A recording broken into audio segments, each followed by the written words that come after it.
Hey, welcome back to another video of AI Basics. In this video, we are going to learn how to cancel Grammarly subscription and get refund.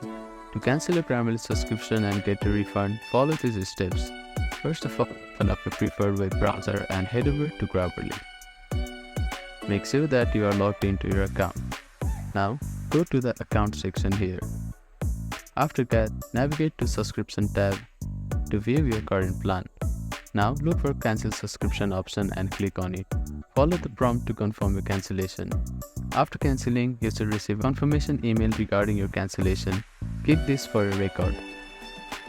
After that, for a refund, check refund eligibility.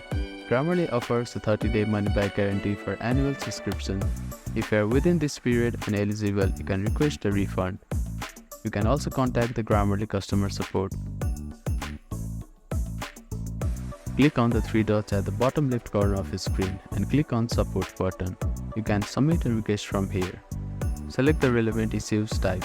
In this case, it would be something like billing or subscription. In the description, clearly state that you want to request a refund for a subscription, including any relevant details such as your account email and the reason for a request.